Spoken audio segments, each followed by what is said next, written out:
एक प्रश्न आया है, अंतःकरण को सावयव ऐसा सिद्ध किया है ग्रंथकार ने, तो सावयवत्व क्या चीज है, इसका स्वरूप क्या है, यह प्रश्न है। तो इसका थोड़ा विवरण पहले करते हैं। यह वस्त्र है, तो वस्त्र एक वस्त्र है यह, तो हम वस्त्र को हम एक जब कहते हैं वह अवयवी है। हाँ, इसमें जितने तंतु हैं ये सभी तंतु उस वस्त्र के अवयव हैं। अब देखिए, जब तंतुओं को हम अवयव मानेंगे तो अवयवी बनता है वस्त्र, अर्थात अवयवी के रूप में हम वस्त्र को रखते हैं तो तंतु उसके अवयव बनते हैं, और तंतु को अवयवी के रूप में रखेंगे तो उसके अवयव अलग हो जाएंगे, उसको अंशु कहते हैं। एक धागे का जितने जो अवयव है उसको अंशवाहक ऐसा कहा जाता है। तो अवयवी एक लेना है तो उसके अवयव माने भाग। हम भाग ऐसा भी नहीं कह सकते, क्योंकि इसका यह एक पारिभाषिक शब्द है, इसको समझना चाहिए। जिन अनेक अवयवों के मेलन से अवयवी उत्पन्न होता हो, वही उस अवयवी के प्रति अवयव बनते हैं। वस्त्र के उत्पन्न होने के पहले क्या स्थिति रही? तंतु ही रहे। इन तंतुओं का एक तरह से संयोग कराया गया, आतान वितानवंतः, कुछ ऐसे वो कुछ ऐसे। तो इस प्रकार संयोग बनने से वह एक वस्त्र उत्पन्न हुआ। हम इस वस्त्र को अवयवी मानेंगे तो वस्त्र उत्पन्न होने के पहले तंतुओं का जो संयोग हुआ, संयुक्त तंतुओं से वह वस्त्र उत्पन्न हुआ, तो वह तंतु उस वस्त्र के प्रति अवयव बनेंगे। इसलिए इसका परिष्कार करना पड़ता है। देखिए, यह एक वस्त्र है, ऐसा समझिए वहां कुछ तंतु अलग से रखे हैं। इस वस्त्र के प्रति वह तंतु कभी भी अवयव नहीं बनेगा। तो इसके लिए वो भी तंतु तो है, लेकिन इस वस्त्र का वह अवयव नहीं। किंतु यह समझना चाहिए, यह वस्त्र जिन तंतुओं के संयोग होने से उत्पन्न हुआ है, वही तंतु इस वस्त्र के अवयव हैं, ऐसा है। तो यहां अंतःकरण को सावयव, अवयवी को ही सावयव कहते हैं। अवयवों के साथ जो है वह अवयवी सावयव इस शब्द से कहा जाता है। तो अंतःकरण जो हम लोग कहते हैं वह अंतःकरण सावयव है, अर्थात वो भी अंतःकरण अनेक अवयवों वाला है। अनेक अवयवों से मिल करके वह अंतःकरण बना है, ऐसा हम अनुमान से सिद्ध करते हैं। ऐसा अनुमान करने के लिए हेतु क्या है? तो सादि द्रव्य, सादि माने उत्पन्न होने वाला द्रव्य। उत्पन्न होने वाला जो भी द्रव्य हम देखते हैं, वहां उस द्रव्य के उत्पन्न होने के पहले उसके अवयव रहते हैं, ऐसा ही देखा जाता है। तो यह व्याप्ति बन जाती है, यत्र यत्र सादि द्रव्यत्वम सादि द्रव्य है। इसलिए तन्मनो कुरुत, इस श्रुति के आधार पर उसको हम सादि मानेंगे। अंतःकरण को उस परमात्मा ने उत्पन्न किया, तो इसलिए उसकी उत्पत्ति है।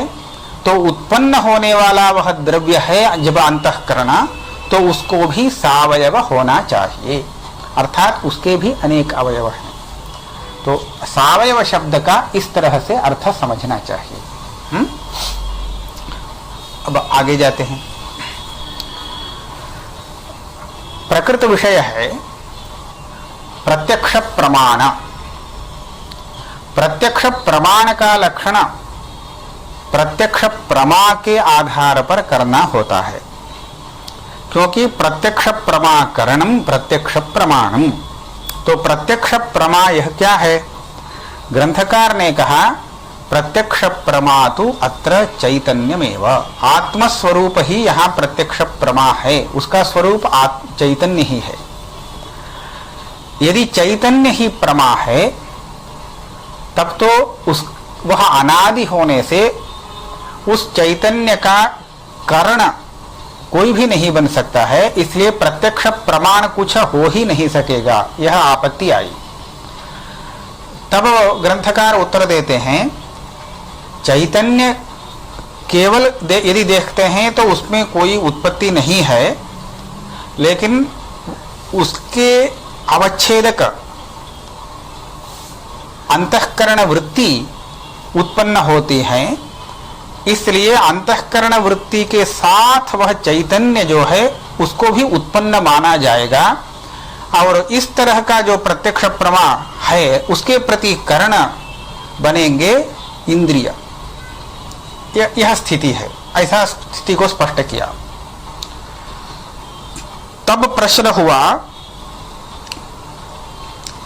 प्रत्यक्षत्व यह क्या चीज है?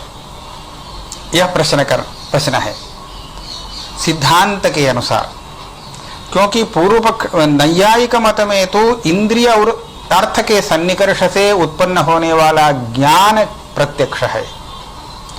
तो आपके यहाँ इस लक्षण का दूषण किया गया, क्योंकि ऐसा लक्षण मानने पर ईश्वर का जो प्रत्यक्षात्मक ज्ञान है उसमें अव्याप्ति दोष आ जाती है, और मनोरूप इंद्रिय से उत्पन्न होने के कारण सभी ज्ञान प्रत्यक्षात्मक हो जाएंगे, ऐसी आपत्ति दी गई थी। तो इसके उत्तर में वह पूछेगा आपके मत में क्या है, इस आपत्ति का वारणा आप कैसा करते हैं? तो सिद्धांते प्रत्यक्षत्व प्रयोजकम किम इति चेत्, यह प्रश्न आया। अब ग्रंथकार इस प्रश्न का विश्लेषण करते हैं। प्रत्यक्षत्व का स्वरूप क्या है ऐसा आप पूछते हैं। यहाँ दो तरह के प्रत्यक्षत्व हैं। जब हम घटक को प्रत्यक्ष देखते हैं उस समय वो जो घटक ज्ञान है उसको भी हम प्रत्यक्ष कहते हैं। तो उस ज्ञान में भी प्रत्यक्षता है, ज्ञान में प्रत्यक्षता है। और ज्ञान का जो विषय घट बनता है उसको भी हम प्रत्यक्ष कहते हैं। देखिए, विषय और ज्ञान दोनों में प्रत्यक्ष ऐसा व्यवहार बनता है, किंतु ज्ञान में जो प्रत्यक्षत्व है वह प्रत्यक्षत्व विषय में नहीं हो सकता, और विषय में जो प्रत्यक्षत्व है वह ज्ञान में नहीं हो सकता। इसलिए ज्ञान में जो प्रत्यक्षत्व है उसको और विषय में जो प्रत्यक्षत्व है उससे अलग करके दिखाना चाहिए। तो यहाँ आप किस प्रत्यक्षत्व का स्वरूप जानना चाहते हैं? ज्ञान में जो प्रत्यक्षत्व है उसका स्वरूप अथवा विषय में? दोनों का ही निरूपण करते हैं क्रम से। किम ज्ञानगतस्य प्रत्यक्षत्वस्य प्रयोजकम पृच्छसि किम वा विषयगतस्य। आपके दृष्टांत में घट का जो प्रत्यक्ष हुआ, प्रत्यक्ष माने ज्ञान, ज्ञान यदि प्रत्यक्ष है तो प्रत्यक्षता यह ज्ञान में है, ज्ञान में प्रत्यक्षत्व है, तो इसको हम ज्ञानगत प्रत्यक्षत्व ऐसा कहेंगे। और घट जब प्रत्यक्ष है ऐसा कहते हैं तो घट तो ज्ञान का विषय है, वह ज्ञान नहीं। तो घट में भी एक प्रत्यक्षत्व है, उसको हम कहेंगे विषयगत प्रत्यक्षत्व। हम पहले ज्ञानगत प्रत्यक्षत्व का निरूपण करेंगे। आद्ये प्रमाण चैतन्यस्य विषयावच्छिन्न चैतन्य अभेदः इति ब्रूमः। ज्ञान में प्रत्यक्षता कब होती है? कब वह ज्ञान प्रत्यक्षात्मक होता है? तो इसका प्रयोजक कुछ सामग्री का निरूपण करना पड़ेगा। ऐसी स्थिति में ज्ञान को हम प्रत्यक्ष कहते हैं। यदि इस तरह की स्थिति हो तो वह ज्ञान प्रत्यक्ष ऐसा कहा जाता है, यह कहना पड़ेगा ना। तो क्या है वह? कहते हैं विषयावच्छिन्न चैतन्य और वृत्त्यवच्छिन्न चैतन्य, इसको प्रमाण चैतन्य, ये नए शब्द हैं। प्रमाण चैतन्य और विषयावच्छिन्न चैतन्य, इन शब्दों का विवरण आगे करेंगे। प्रमाण चैतन्य और विषय चैतन्य, ये दोनों जब एकीभूत हो जाते हैं तो उस समय ज्ञान प्रत्यक्षात्मक हो जाता है। अब विषय चैतन्य क्या है, प्रमाण चैतन्य क्या है, इसका निरूपण करते हैं। तथा ही त्रिविधम चैतन्यम, एक ही चैतन्य है, लेकिन यह जो ज्ञान की प्रक्रिया है, यहाँ हम 3 प्रकार से उसका विभाग करेंगे। त्रिविध चैतन्य का निरूपण करेंगे। विषय चैतन्यम, प्रमाण चैतन्यम, प्रमातृ चैतन्यं चेति। ऐसा देखिए, त्रिपुटी ऐसा कहा जाता है। मैं घट को देखता हूँ, जब प्रत्यक्ष होता है तो उस समय मैं घट को देखता हूँ। मैं कर्ता, देखना यह क्रिया, घट उसका विषय, कर्म। स्पष्ट है? तो यहाँ घट जो है कर्म, ज्ञान का कर्म, विषय, उसको हम विषय ऐसा कहेंगे। और देखने वाला जो है वह है प्रमाता, देखने वाला, दृष्टा, प्रमाता। तो वो जो दिखना क्रिया है उसको हम प्रमाण ऐसा कहेंगे। प्रमाता, प्रमाण, प्रमेय, ठीक है। ज्ञान, ज्ञेय, ज्ञाता, ज्ञाता, ज्ञान, ज्ञेय, त्रिपुटी है। इसी के आधार पर यहाँ 3 प्रकार के चैतन्य बनते हैं। कैसे? एक ही चैतन्य सर्वव्यापी होने से विषय जहाँ है घट, वहाँ भी व्याप्त है, और जो प्रमाता है, जानने वाला, वहाँ भी वही चैतन्य है, और बीच में जो प्रमाण है क्रिया, तो उसमें भी वही चैतन्य व्याप्त है। तो हम ऐसा कहेंगे, विषय में व्याप्त जो चैतन्य है उसको विषयावच्छिन्न चैतन्य अथवा विषय चैतन्य ऐसा कहेंगे। और अंतः प्रमाता कौन है? तो यहाँ आगे निरूपण किया जाएगा। जीवात्मा माने अंतःकरणावच्छिन्न चैतन्य। तो अंतःकरण उसकी उपाधि है, तो अंतःकरण से अवच्छिन्न जो आत्मा है उसको हम जीव चैतन्य ऐसा कहते हैं। तो हम ऐसा यहाँ लगाएंगे, अंतःकरणावच्छिन्न चैतन्य ही प्रमाता है, जानने वाला वही है। इसके बाद अंतःकरण की एक वृत्ति बनती है, वृत्ति का भी आगे निरूपण किया जाएगा। तो वह जो वृत्ति है उसको हम क्रिया मानेंगे। अंतःकरण का एक व्यापार है, वह क्रिया, वही वृत्ति, परिणाम विशेष। और उस वृत्ति में भी तो चैतन्य है, चैतन्य तो सर्वत्र है। तो वो जो वृत्त्यवच्छिन्न चैतन्य है उसको हम प्रमाण चैतन्य ऐसा कहेंगे। अब यह स्थिति है। आप यह बताइए, आप जब घट को देखते हैं तो उस समय घट कहाँ पर है? आपके सामने, दूर पर है। तो विषयावच्छिन्न चैतन्य कहाँ है? जहाँ घट है वहाँ है। विषय जब घट है तो वहाँ घट से अवच्छिन्न जो चैतन्य है वो भी वहीं पर है। घटावच्छिन्न चैतन्य का अर्थ ऐसा आप समझिए, घट को व्याप्त करने वाला चैतन्य अथवा घट के अंदर ही समा जाने वाला चैतन्य का एक प्रदेश, घटाकाश जैसा कहते हैं। तो घटाकाश घट के अंदर समाहित रहता है। तो उसी तरह ये केवल कल्पना है, वास्तव में उसके अंदर का चैतन्य ऐसा नहीं, एक कल्पना केवल बुद्धि में उसको समझाने के लिए। तो घटावच्छिन्न चैतन्य जो घट पर व्याप्त है वह घटावच्छिन्न चैतन्य ऐसा समझिए। वो कहाँ पर है? सामने है, घटनिष्ठ। अच्छा, और वो जो प्रमातृ चैतन्य है वो कहाँ पर है? शरीर के अंदर। अच्छा, ज्ञान कहाँ उत्पन्न होता है? घट में अथवा अंदर? या आप बता सकते हैं? घट को आप देखते हैं, ये देखना, यह क्रिया है, ये देखना, ये जो परिणाम है अंतःकरण का, अंतःकरण की क्रिया है यह, इसको हम अंतःकरण की वृत्ति कहेंगे। और यह वृत्ति कहाँ पर उत्पन्न होती है? अपने शरीर के अंदर या बाहर? बाहर तो कुछ दिखता नहीं है, घट से अतिरिक्त कुछ दिखता नहीं, तो इसे हम समझेंगे यह वृत्ति तो अंदर, आंतरिक है, ऐसा समझेंगे। अंदर ज्ञान उत्पन्न होता है। किंतु हाँ, वेदांत की प्रक्रिया के अनुसार यह वृत्ति केवल अंदर ही नहीं, यह वृत्ति यहां से घट तक जाती है।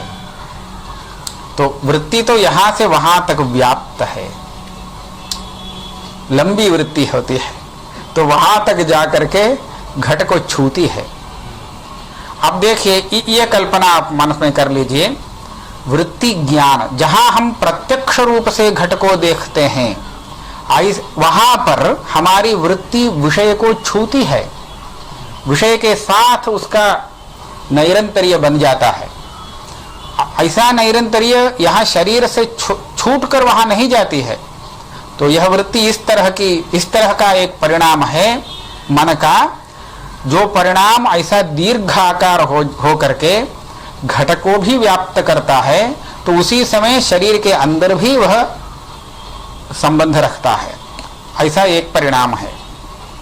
इस परिणाम को हम प्रमाण ऐसा कहेंगे। तो इसके अंतर्गत जो चैतन्य आ जाएगा वह प्रमाणावच्छिन्न चैतन्य है।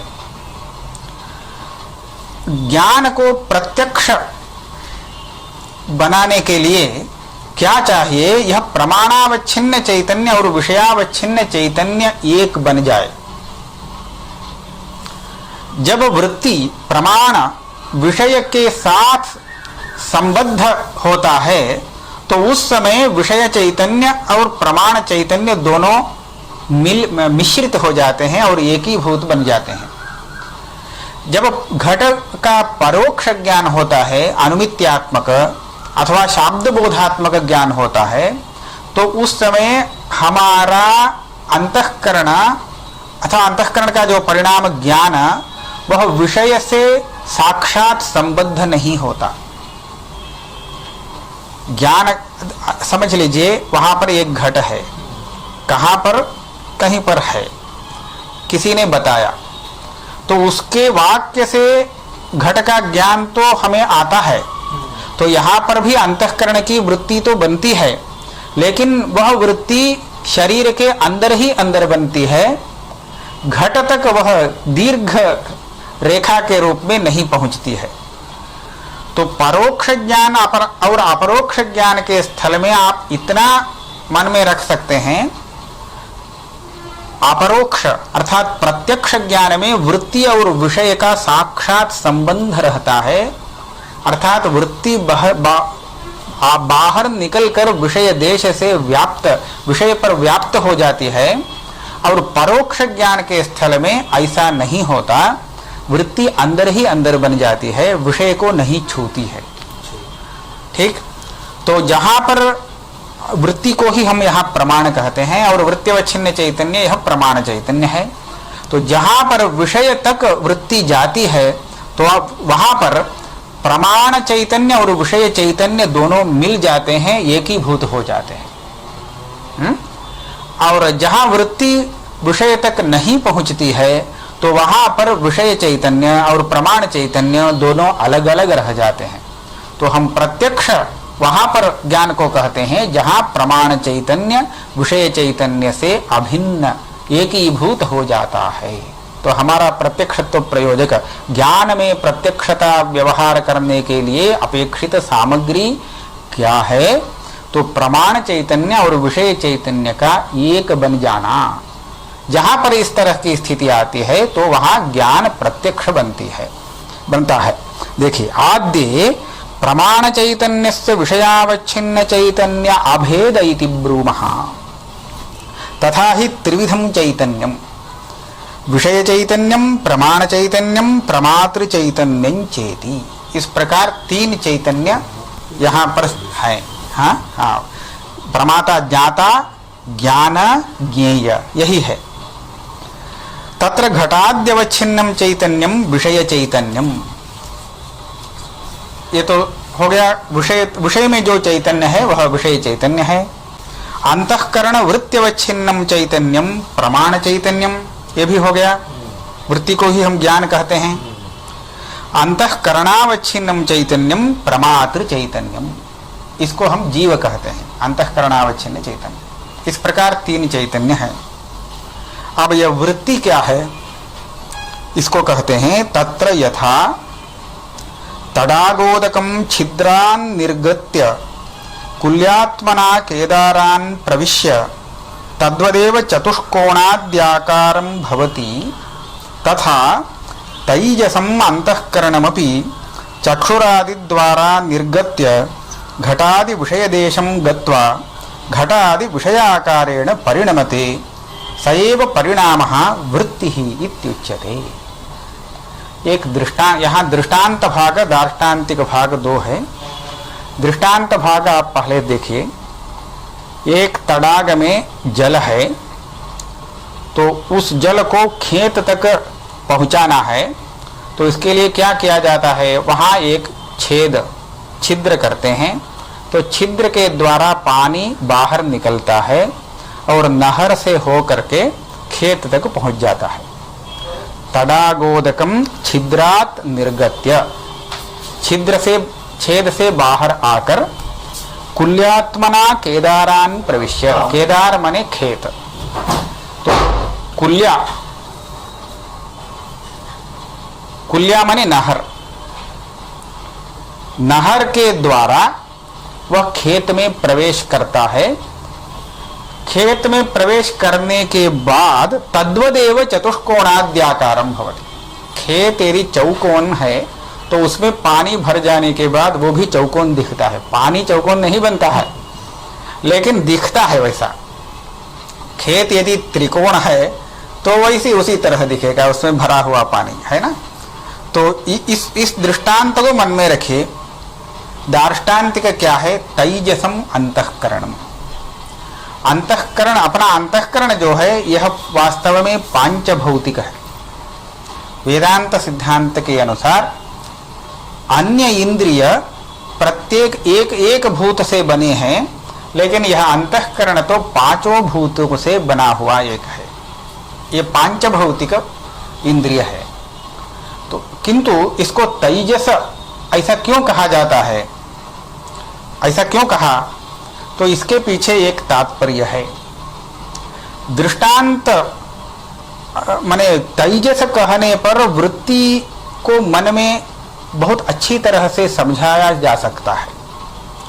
आप यह देखेंगे, जब यह तेज निकलता है एक जगह से, सूर्य से, तो प्रभा के रूप में वह पृथ्वी तक पहुंचता है। पहुंचने पर भी वह ऐसा एक दीर्घ रेखा के रूप में आता है। वह यहाँ पृथ्वी पर भी संबद्ध हो रहता है, उसी समय वह सूर्य से भी संबद्ध रहता है। हम टार्च का उपयोग जब करते हैं तो टार्च में से उसकी प्रभा निकलती है तेज का, तो वो प्रभा वहाँ विषय तक जाती है और वहाँ के वस्तुओं पर पड़ती है, तो उसी समय यहाँ पर भी उसका संबंध रहता ही है, यही प्रभा। तो प्रभा का आकार मन में आ जाए, तो इसके लिए अंतःकरण का जो तैजस अंश है उसको ही तो हम प्रभा के रूप में यहाँ तक वहाँ तक ले जा सकते हैं। तो इसके लिए तैजस ऐसा कहा। तो अंतःकरण भी, यह जो शरीर है, इस शरीर के अंदर है अंतःकरण, यह अपने सूक्ष्म शरीर का एक अवयव है। और यह अंतःकरण इस स्थूल शरीर के, यहाँ पर ये जो बाह्य इंद्रिय हैं, चक्षुर इंद्रिय आदि, इन इंद्रियों के द्वारा वह बाहर निकलता है। और जब निकलता है तो विषय देश तक जाता है। यहाँ इसको छोड़कर नहीं, यहाँ भी संबद्ध रहता ही है। तो चक्षुरादि द्वारा, ये द्वार क्या है? तो चक्षुरादि इंद्रिय जिस विषय से संबद्ध हो जाता है वहीं तक यह अंतःकरण भी पहुंचता है, इधर उधर कहीं नहीं। तो जहां बहिरिंद्रिय का विषय के साथ संयोग बनता है, संबंध, तो उसी विषय के साथ अंतःकरण का भी संबंध बन जाता है। तो तैजसम अंतःकरणमपि चक्षुरादि द्वारा निर्गत्य घटादि विषय देशम गत्वा, जहां सामने घट है तो वहां तक यह अंतःकरण चला जाता है और वहां जाकर उस पर व्याप्त होता है। तो जब उस पर व्याप्त हो जाता है तो घटादि विषयाकारेण परिणमति, उसी घट के आकार में वो भी हो जाता है। तो यह जो अंतःकरण का एक परिणाम विशेष है, इसको हम वृत्ति कहते हैं। यदि घटाकार है तो घटाकार वृत्ति, पटाकार है पटाकार वृत्ति, सएव परिणामः वृत्तिरित्युच्यते। यह अंतःकरण का जो परिणाम विशेष है, अंतःकरण के नानाविध परिणाम हैं, उन परिणामों में यह एक प्रकार का परिणाम है। इस परिणाम को हम वृत्ति कहते हैं, ज्ञानात्मक वृत्ति कहते हैं, वृत्तिरित्युच्यते। यहाँ पर एक और बात कह देना चाहिए, आकार, इसका अर्थ कैसे लेना चाहिए। दृष्टांत में खेत का जो आकार है वही आकार ऐसा कहा गया, तो खेत का जो आकार है ऐसा तो पानी का भी आकार नहीं बनता।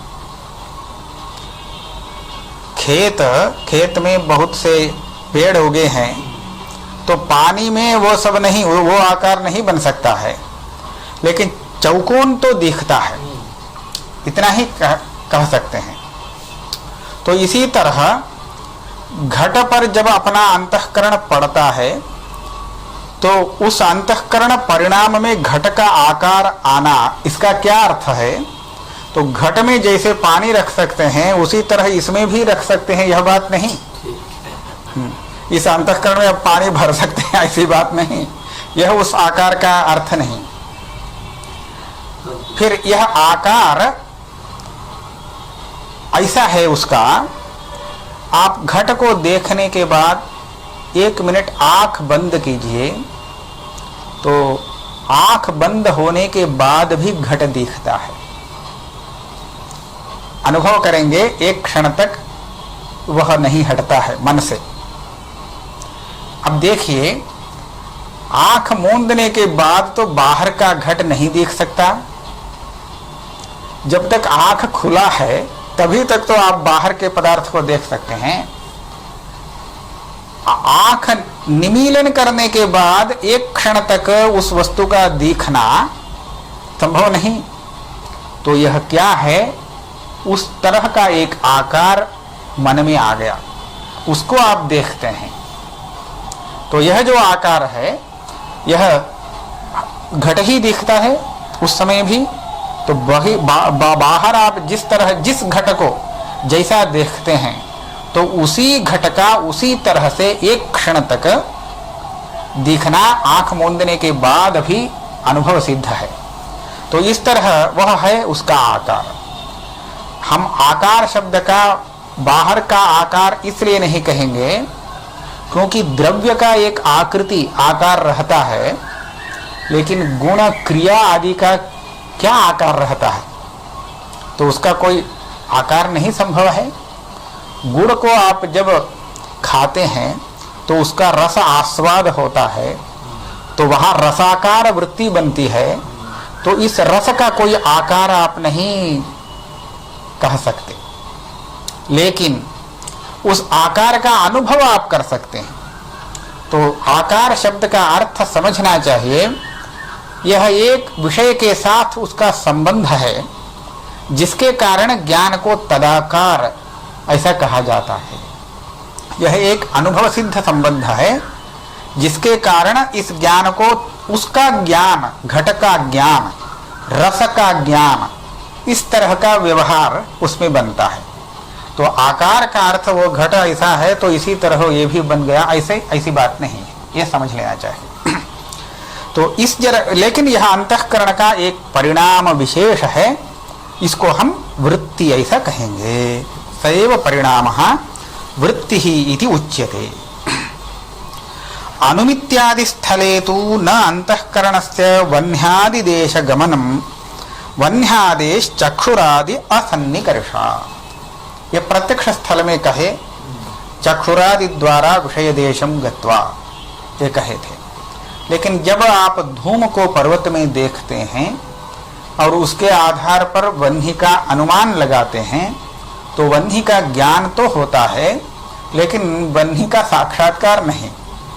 तो वहां पर अंतःकरण वह्नि तक नहीं पहुंचता है। जहां पर पर्वत में जिस प्रदेश में वह्नि है वहां तक आपका यह वह्नि ज्ञान नहीं पहुंचता है।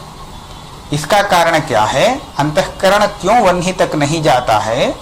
क्योंकि अंतःकरण वहीं पर जाएगा जहां बाह्य इंद्रिय का संपर्क हो। यहां चक्षुर इंद्रिय का वह्नि के साथ संबंध नहीं बना है, तो इसलिए अंतःकरण भी वह्नि तक नहीं जाता है। तो क्या हुआ? वह्नि ज्ञान कहां पर उत्पन्न हुआ? वह्न्याकार वृत्ति वह केवल शरीर के अंदर ही उत्पन्न हुआ, ऐसा कहना पड़ेगा। तो प्रत्यक्ष स्थल में तो वह वृत्ति घट देश तक गई है और वह ज्ञान वहां उत्पन्न हुआ है घट देश में। और जहां परोक्ष स्थल है वहां तो शरीर के अंदर वह्नि का ज्ञान उत्पन्न हुआ, इसीलिए वह उतना स्पष्ट नहीं रहता।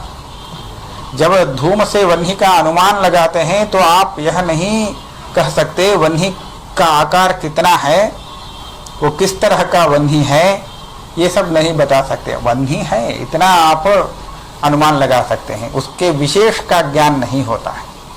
तो यह इस कारण वहां पर वह्नि और वह्न्याकार वृत्ति दोनों अलग अलग स्थान में स्थित हैं। तो इस कारण वहां एक दोनों चैतन्य, वह्न्यवच्छिन्न चैतन्य और वह्न्याकार वृत्त्यवच्छिन्न चैतन्य, ये दोनों नहीं एक बनते हैं, अलग अलग रह जाते हैं। हम इसका फिर उदाहरण दूसरा देंगे।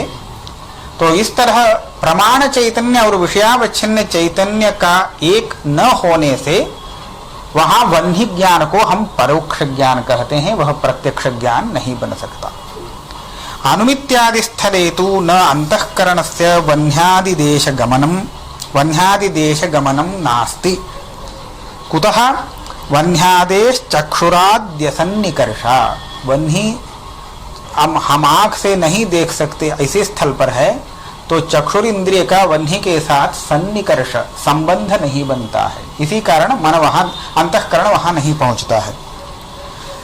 तथा च अयम घटः इत्यादि प्रत्यक्ष स्थले घटादेः तदाकार वृत्तेश्च बहिः एकत्र देशे समवधानात् तदुभयावच्छिन्नं चैतन्यम एकमेव। अब यहाँ लक्षण समन्वय करते हैं। जहाँ घट का प्रत्यक्ष अयम घटः इस तरह का होता है, तो वहाँ पर जहाँ पर घट है वहीं पर अपना अंतःकरण भी गया है। तो यहाँ घटाकार वृत्ति कहाँ पर हुई है? जहाँ घट है वहीं पर। तो घट और घटाकार वृत्ति ये दोनों एक स्थल पर स्थित हैं। ऐसे समय में घटावच्छिन्न चैतन्य और वृत्त्यवच्छिन्न चैतन्य ये दो नहीं होते, दोनों एक बन जाते हैं। तदुभयावच्छिन्नम चैतन्यम एकमेव। घटावच्छिन्न और घटाकार वृत्त्यवच्छिन्न दोनों चैतन्य इस समय एक बन जाते हैं। प्रश्न वहां होगा, हाँ, प्रमाण चैतन्य और विषय चैतन्य। तो यहाँ प्रश्न होगा, जब घट और वृत्ति अलग अलग है, भिन्न है, तो घटावच्छिन्न और वृत्त्यवच्छिन्न चैतन्य उनको भी अलग होना चाहिए, क्योंकि एक साथ रहने पर भी दोनों अलग अलग हैं। तो कैसे अवच्छिन्न, दोनों से अवच्छिन्न चैतन्य एक कैसे बनता है? तो उसके लिए कहते हैं विभाजकयोरपि अंतःकरण वृत्ति घटादि विषययोः एकदेशस्थत्वेन भेदाजनकत्वात्। यद्यपि अंतःकरण और उसका विषय दोनों भिन्न है, विभाजक है, एक चैतन्य को यह उपाधि विभक्त करने वाला है, फिर भी दोनों एक स्थान पर जब आ जाते हैं तो वो दोनों चैतन्य का भेद नहीं करते हैं। इसका उदाहरण दिखाएंगे। यद्यपि उपाधि उपहित को अलग करती है, लेकिन दो उपाधि यदि एक स्थान पर आ जाते हैं तो उपहित अलग नहीं बनता। इसका उदाहरण देते हैं। अतएव मठांतरवर्ती घटावच्छिन्नाकाशः न मठावच्छिन्नाकाशात् भिद्यते। ये समझे, एक मठ है तो मठ के अंदर तो आकाश है, यह मठावच्छिन्न आकाश होगा। मठ के बाहर एक घट है तो घट में भी आकाश है, तो ये घटावच्छिन्न आकाश होगा। अभी इस स्थिति में घटावच्छिन्न आकाश बाहर है, अलग है, और मठावच्छिन्न आकाश मठ के अंदर है। यह स्थिति है ना। अब इसके बाद ऐसा हुआ, उस घट को मठ के अंदर ला करके रख दिया। अब घट मठ से बाहर नहीं है। अब घटावच्छिन्न आकाश कहां पर है? मठ के अंदर है। अब यह बताइए कि क्या यह घटाकाश मठाकाश से अलग है? नहीं, क्योंकि वो मठाकाश के अंतर्गत हो गया। तो यहाँ पर घट के अंदर दो आकाश नहीं कहेंगे, मठाकाश घटाकाश नहीं, एक ही आकाश है।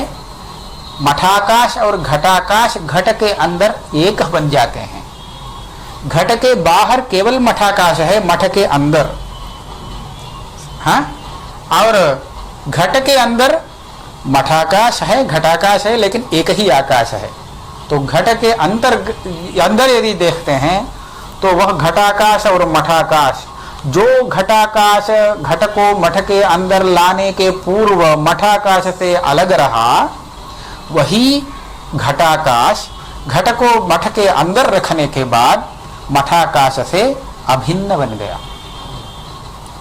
तो इसका कारण क्या है? दोनों एक जगह में आ गए, दोनों उपाधि एक जगह एक स्थान पर आ गए। तो इसी तरह घटावच्छिन्न चैतन्य और वृत्त्यवच्छिन्न चैतन्य, ये दोनों तभी अलग रहेंगे जब घट और वृत्ति अलग अलग देश में स्थित हो। घट वहां पर है, वृत्ति इधर है, तो घटावच्छिन्न चैतन्य और वृत्त्यवच्छिन्न चैतन्य दोनों अलग रहेंगे। किंतु जब वृत्ति घट स्थान पर चली जाएगी, दोनों एक देश में आ जाएंगे, वृत्ति भी घट पर व्याप्त हो जाती है, तो उस समय वृत्त्यवच्छिन्न और घटावच्छिन्न चैतन्य एकीभूत हो जाते हैं, एक हो जाते हैं। तो हम जब विषय का प्रत्यक्ष ज्ञान प्राप्त करते हैं, उस समय की स्थिति है हमारी वृत्ति विषय देश तक गई हुए और विषय को व्याप्त करती है। विषयावच्छिन्न और वृत्त्यवच्छिन्न चैतन्य वहां पर एक हो जाता है। तो इसीलिए वह ज्ञान प्रत्यक्ष होता है, उसका ज्ञान घट ज्ञान। अतएव मठांतरवर्ती घटावच्छिन्न आकाशः न मठावच्छिन्न आकाशात् भिद्यते। मठावच्छिन्न आकाश से वह घटाकाश भिन्न नहीं होता। तथा च अयं घटः इति प्रत्यक्ष स्थले घटाकार वृत्तेः घट संयोगितया, जहां वह अयं घटः यह प्रत्यक्ष होता है, वहां पर घटाकार वृत्ति घट संयोगी, घट के साथ संयुक्त बन जाती है। तो इसीलिए घटावच्छिन्न चैतन्यस्य तद्वृत्त्यवच्छिन्न चैतन्यस्य च अभिन्नतया, तो दोनों एक स्थान में आ गए। इसीलिए ये दोनों चैतन्य अलग नहीं होते, अभिन्न रहते हैं, एक ही हो जाते हैं। इसलिए तत्र घट ज्ञानस्य, तो इस स्थल पर वो जो घटाकार वृत्ति है, वृत्ति ज्ञान, पहले कहे थे अंतःकरण वृत्तो ज्ञानत्व उपचारात्, हम अब वृत्ति ज्ञान कहेंगे।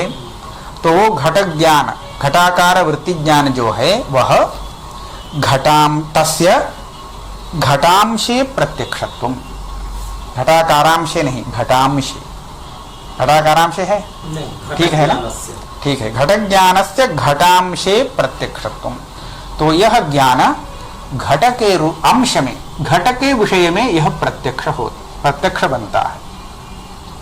ऐसा है, जब हम विषय को प्रत्यक्ष देखते हैं उस समय में भी वह आंशिक रूप में ही प्रत्यक्ष रहता है, सर्वांशे नहीं। कैसे? एक व्यक्ति को हम सामने देखते हैं, क्या दिखता है? अग्रभाग दिखता है, मुख दिखता है, हाथ पैर शरीर यही दिखता है। लेकिन उस व्यक्ति का नाम देखने में आता है क्या? उस व्यक्ति का क्या नाम है यह तो हम देख के नहीं बता सकते।